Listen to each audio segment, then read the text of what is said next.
Hey everybody, welcome back to RedMug Music. I'm Brian and I'm very glad you could be back with me today as we continue reviewing Duran Duran albums. And actually, I got to thinking about it, and I really don't want to call it reviewing because I'm not reviewing. We already know these albums, and they've been out for a long time. I don't have to review it. What we're doing is rediscovering these albums, and that really coincides with how I see things anyway. I like to be able to convey my ideas, my thoughts, the things that I hear, and help people listen to this music a little differently. And maybe we can start to enjoy music that we haven't thought about in a long time, or maybe I can find a way to help you enjoy music that you've never enjoyed ever before. But before I go on, if you haven't subscribed, or if you're new to the channel, I do appreciate you hanging out with us. But if you haven't done it yet, please go ahead and subscribe to the channel. And if you want to get notifications, you can click on the bell and you'll get a notification every time I put a new video out, which I think is a good idea because I like to be one of the first people to comment on new videos. So I like to get notifications. So if you want to get that, go ahead and do that. And also, if you haven't checked it out, if you look on the About section, if you're looking on a device, the About section, you can find the merchandise shop and check out the shirts and some merchandise, some stickers and a mug that I have in there. And also, if you're looking on a PC, it's on the very front page on the top right. You can see that there's a little icon there going to the merchandise shop. You should check that out. It's some stuff that I've designed, and I think you'd like it. And I'll tell you what, the shirt that, for men and women, the shirt quality is fantastic. It feels so good. And I'm probably going to get one of everything. So check it out. Now, the album that we're going to be talking about today is the follow-up to Pop Trash. And the first time the 5 original members got back together ever since they recorded A View to a Kill in 1985. And this is the first time they've gotten back together to record an album. And it was a very exciting time. Now, based on the top 5 countries that, I look at my analytics on these videos, and I noticed based on the analytics, the top 5 countries is the U.S., of course, that's where I am. I'm in Georgia in the U.S., the U.K., Italy, Canada, and Germany. So I wanted to let you guys know how this particular album did on the charts in those particular countries. And just hello to everybody in all these different countries that do watch. I appreciate it. In the USA, this album charted it topped out at 17. And in the UK, it topped out at 3. And Italy, 2. It got to number 2, Canada number 9, and Germany 23.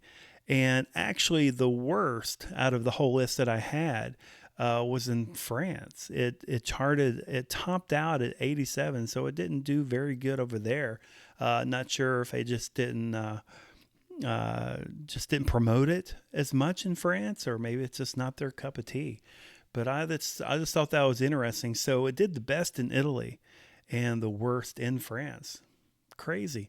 So anyway, Duran Duran had 30 songs written for Astronaut, and a teaser CD was accidentally leaked out to the public. And it had songs like outtakes such as Virus, I have our list here, TV versus Radio, Salt in the Rainbow, and Pretty Ones. And also it included Sunrise and Taste of Summer. And besides those last 2 tracks, all of these songs didn't even make it to the final CD configuration. And I would imagine it's because they got upset because it got leaked out. So hopefully all these outtakes, plus there was another one called Beautiful Colors, and I'm sure there's many more because they had almost close to 30. I hope that these songs are going to be included in the anthology album that they're going to put out later on this year. It would be so great if all these were going to be on there. I would like to see all the B-sides and demos and alternative tracks. I would love to see all that.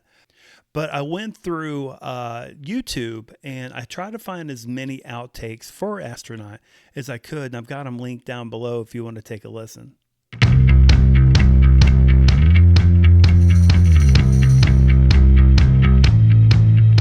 Reach Up for the Sunrise. This has a very, very nice build up. Like it starts, kind of quiet, and then it just gets louder and louder, which I think is perfect for a first song. But I think what they should have done is kind of prolong that, slow build up before they started singing, but they started singing pretty quick. I think a lot of people did have trouble with this particular song because it's got a very commercial sound to it. And I think it has a commercial sound to it because it's very anthemic. This is an anthem. And I think this is going to be very good in concert. I've not heard him sing the song in concert, but I imagine if anyone that's watching this video ever did, let me know if this was a very good song to watch in concert, because it seems like this would be perfect. Maybe a good starting song for the concert. But this is definitely an anthem, so I don't really see it as melodic as much as I do just a way for everybody to sing along. But again, this is a really good first song. I like it. I think it sets the tone very good. But in the bridge, it's where you hear, if you don't know what a bridge is, it's where you hear John Taylor's bass. And the keyboard is going the whole time. And then you hear like that old fashioned Roger Taylor drum. It's really great. There's a lot of really good elements to this song. So even though you may not like it because it's got that anthemic sound to it, it's still a very good Duran Duran song. All right, now we're going to go to song number 2, which is Want You More with an exclamation point. This is a very good song, and this is a very good number 2 song, a great follow-up for Sunrise. It's very synth heavy, and it's fast-paced, so it's setting that tone for what kind of album you're going to get here and gets people excited. So I think they've done a good job so far. Simon's vocals is very strong, very good. Even the verses he sounds very, very good. Andy's guitar's in the forefront, especially in the chorus. It's kind of a heavy guitar. And even in the bridge, if you listen to it, that's more of Andy's guitar. But they got some effects going on here. They've got some cool stuff going on. Very Duran Duran-y. So great song, a great number 2. Okay, track number 3. What Happens Tomorrow? This is a nice change of pace song as the third track on the album. And again, Andy is definitely in the forefront. You can just hear him all over this. I really miss Andy in Duran Duran. It's a shame that he's not in the band. It's got a more organic sound, so it just sounds like the band just playing music, which is really, really good. You hear Andy again in the bridge. Simon's vocals is spot on as usual. Very strong on this album, so this is another very good Simon album. It's got a very good chorus. It's got pretty good harmonies. So it's got a great chorus. It sounds very good. It's not as melodic as I like, but it's very strong. Got a nice hook. Sounds very good. Very good harmonies. Enjoyable. This is a really good song, and it sounds like a single. It's got that commercial sound. So this was definitely a good choice. It was actually their second single to come out. The first one was Sunrise. All right, now we're talking about Astronaut. Astronaut is the 4th track on the album. Again, another nice change of pace. We're speeding it back up here, and it's got a really great verses. It's got a very nice and fun chorus, and you hear Andy's guitar throughout the whole song. And the thing about Andy's guitar is, even though you can hear it really well, maybe I'm hearing it because I miss it. He's got a very subtle but very particular sound. He adds to the band what is needed for the song. He's not overly flashy, even though he can be. And he doesn't sound like he's trying to get all the attention. He's just contributing perfectly. And that's why I like Andy better than Warren. I think Warren is a little bit more flashy, and he's trying. I felt like he was trying too hard. And I also thought he was a little cocky. But Andy he wasn't easy to be around either. So, I mean, they really both had their flaws. But anyway, and the guitar, the bridge is really nice. I like the breakdown in the bridge with Simon singing, and then you have the guitar after it. It's kind of like a post-bridge, pre-chorus little area. I mean, maybe it's like the second half of the bridge where you have Andy playing his guitar once again.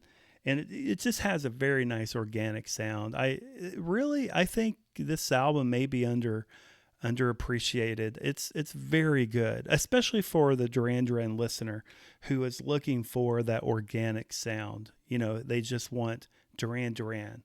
This is Duran Duran. This is them. It's great. Okay, song number 5, Bedroom Toys.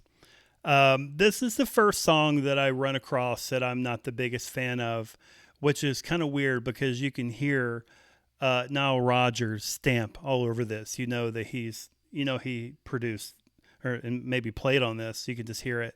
I'm just not the biggest fan as to how Simon Le Bon is singing the song. And then when you have the chorus, it sounds like a joint effort, like the whole band is singing. I'm not sure how they're doing that. It may be... it may just be Simon and Andy, doing multiple tracks, including you can hear those female singers in the background as well. Just not the biggest fan. It's a nice groove. I think it sounds really good. I think I would have reworked it just a little bit more. So, but Bedroom Toys, it's good. It's perfectly fine.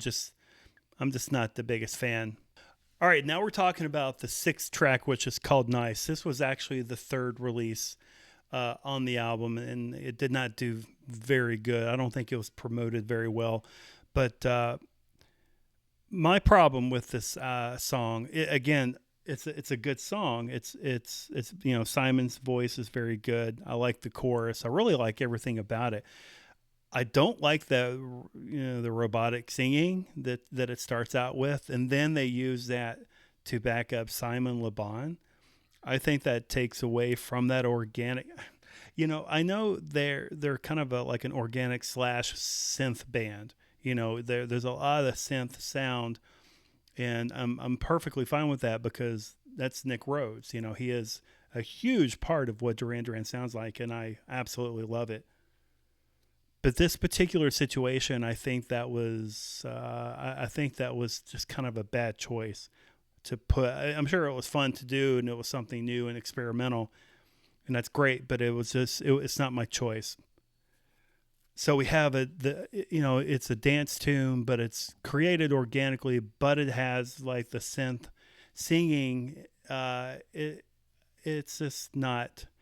I don't think it came out the way. I don't know if it came out the way they intended it or not, but I just don't think it translated very good. Maybe that's why it didn't do that well when it was released. But okay, now we're going to talk about track number 7, which is Taste of Summer. Taste of Summer is a really good song with flaws. And let me explain what I'm talking about with the flaws. The beginning of it, I think that the chord, the key choices that they're using, it's kind of like that muted sound, and then it just kind of opens up until it gets to the full band. And once the full band is playing, I think it sounds very, very good. But the choice of keys, the chord progression they go through in the beginning, I thought was wrong. But like I said, once it gets into the full band, it sounds fantastic. And also the type of singing, Simon Le Bon singing, I've heard him, these long drawn out notes that he would hold. I've heard him do that in the past, and I think maybe I talked about it on Pop Trash, that I thought he wasn't very good at. But on this album he's very, very good. So I think his focus is just better, and his voice is better. I'm sure, your voice, I know mine changes day to day. There are some days I can sing okay, and some days I can't sing at all. So I'm sure it's the same for people who are good singers. Maybe it's just some days they're just not as great. But I think he did a really good job singing, and what I thought was a weak point actually isn't. And I find the chorus to be, I like when they talk about Taste of Summer, but I think the chorus overall Maybe it's the do-do-dos that I don't really like. I think that was a bad choice. And I feel like an ass. I'm just sitting here, oh, they shouldn't have done this. And they, like I would know better. I'm just, this is just how my brain works. And I feel like if I were there, if I were producing, I would be like, let's find a different way to do this. Let's go a little bit more, let's just find something else. Let's see if we can make this work in a different way. And so I think Taste of Summer is overall a great song. I would have just made a couple of changes. Okay, song number 8, Finest Hour. This is my favorite song on the entire album. This is a much slower ballad type song. I love this song. I just think it's beautiful. I think it has all the elements that I think are great by Duran Duran. It's very melodic. Andy, and I noticed Andy first. His guitar playing, his choice of chords, and how softly and beautifully he's playing, and how it just matches up with all the other bands. You could hear Nick in there. You could hear how great these musicians are in this type of song, because they have to be so patient and work off of each other. And again, no one taking the particular spotlight. Well, maybe except for Simon, but his voice is spectacular. He can't help it. They just know how to play music with each other in a way that they sound great, and they help the other band members sound even better. I mean, their ability to write music. Actually, let me look on this one. This is Gilmore. He produced this, and then Duran Duran. This is Duran Duran at their finest, I think. But the chorus is brilliant. The musicianship is brilliant. The singing is brilliant. Even there's a time, I don't know if it's a bridge or just kind of like a long, it's not really a solo, because it's really just the whole band just jamming, just playing. And you hear how wonderful they are. So tell me, is Finest Hour your favorite song in this album? It's mine. If it's not, tell me which song is your favorite. I'd love to know. All right, let's get on to the next, number 9. Okay, the 9th song on this album is called Chains. Again, we're kind of in a good area of the album after Finest Hour. Chains is another one of my favorite songs on this album. It's very organic. And I if you wonder, like when I do say organic, I know that there's keyboards, Nick Rhodes, and I know that it's not an organic sound, but for Duran Duran it is. That to me, organic is defined by the band members playing their instruments. So if Nick's playing his keyboard and Andy's playing his guitar, and Simon is singing, and John's playing the bass, and Roger's playing drums, that's organic. To me, that is what I'm talking about. In case you were confused by that, or thinking that's not really organic, Brian, it's we got keyboards, it's very synthetic. So yeah, you're right, but that's my definition when it comes to Duran Duran. Again, when I hear the song, I just sit here and think to myself, Duran Duran are at their best with Andy and the band. I didn't know I was such an Andy fan. I know I wasn't the biggest Warren fan, but I didn't know I was such a big Andy fan. So maybe that's why I don't like Warren as well, because I want Andy to be in this band. This song has really good lyrics. Simon again kills it as usual, and I like how the second verse, when it starts, you think it's going to go into a chorus, because your ear just it anticipates that, but then it goes into another chorus. I like that anticipation. I like that a lot. Really good harmony, and a great pre-chorus, but when it gets into this chorus, this is classic Duran Duran chorus. Listen to the song, to Chains, the 9th track on the album, and get to the chorus, and where you can hear Duran. This is what Duran Duran sounds like. So fantastic, and I love this bridge. I just love how it's just so different from the quietness and the beauty of the rest of the song. I just like the way it mixes in with the rest. It sounds really, really good. So anyway, that was Chains, number 9. Love that song. Okay, song number 10 is called One of Those Days. The in the very beginning, I love the song. I don't understand the 1, 2, 1, 2, 1, 2. You ever watch a movie and you're just completely engrossed? You're just paying very close attention and you're all in. And something happens and it just kind of pulls you out of the movie. And you're like, oh, this is really happening. Just, and that kind of, it's not a good moment that does that. Maybe bad acting, or just, I don't know, maybe something just silly happened that you just aren't buying into, and you just finally go, oh, this is just a movie. That's what that 1, 2, 1, 2, 1, 2 does. I don't know why it does that. I can't get past the fact that they're doing that, and it just pulls me out of the song. And then when he stops, I'm all in again. So I don't understand that. That's just my preference. It means nothing. But I noticed this song, the song structure and the style is a little different than I'm used to with Duran Duran. I feel like they're using a different formula, and it makes me wonder like who's producing it. Actually, it's Austin. Austin, he helped produce like Astronaut and Just One of These Days, so he was only on here twice. Actually, his name, to give you his whole name, Dallas Austin. Oh, it says he produced tracks 2, 4, and 10, and engineered tracks 4 and 10. So what is 4? Astronaut.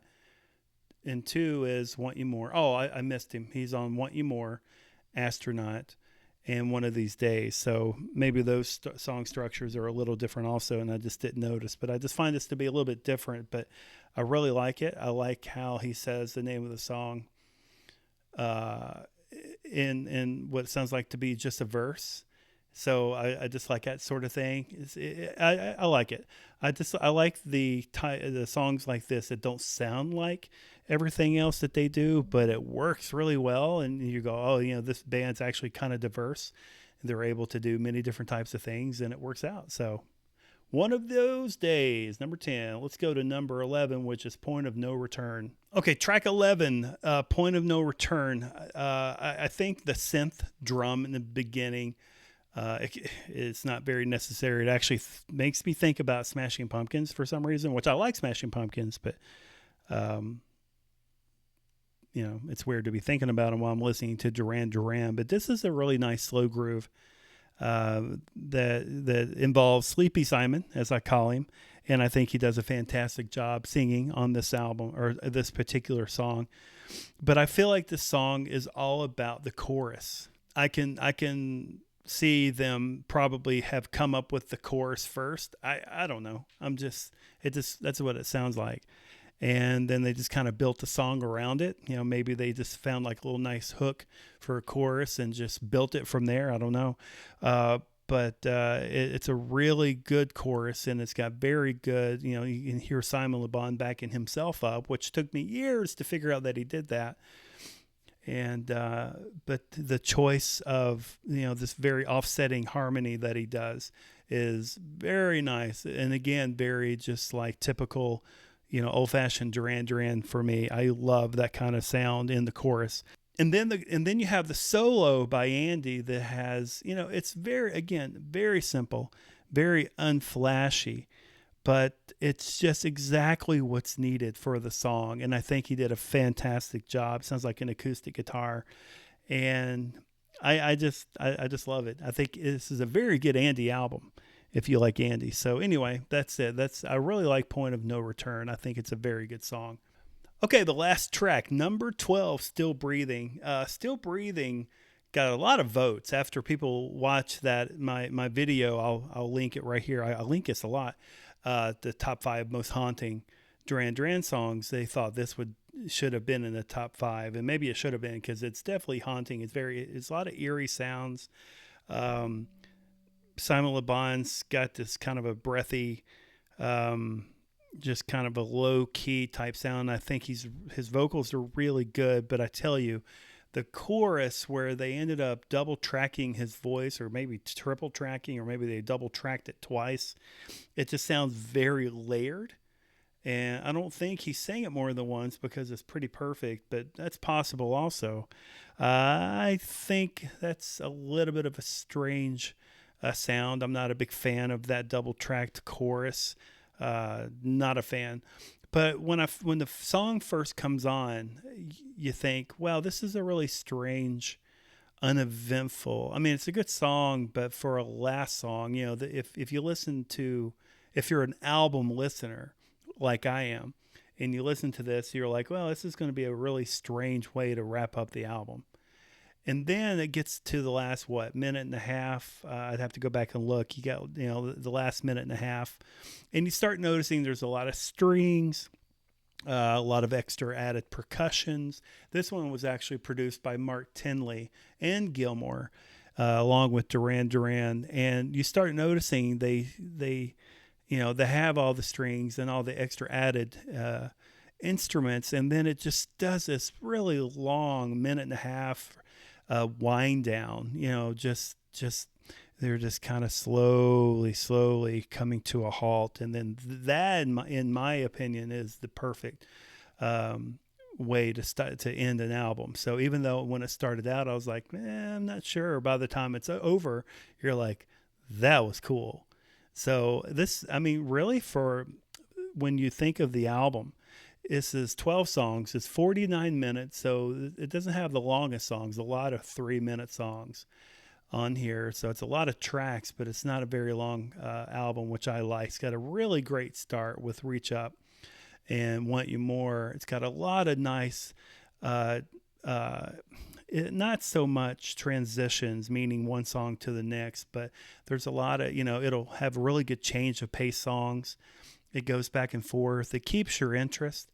I think the quality of the songs and the production is very high, and it has a really good ending track. So I think this is a really good album. My thoughts, back when I first heard this in 2004, I was not a big fan. I didn't really like the album. It was a follow-up to Pop Trash, which I did not like.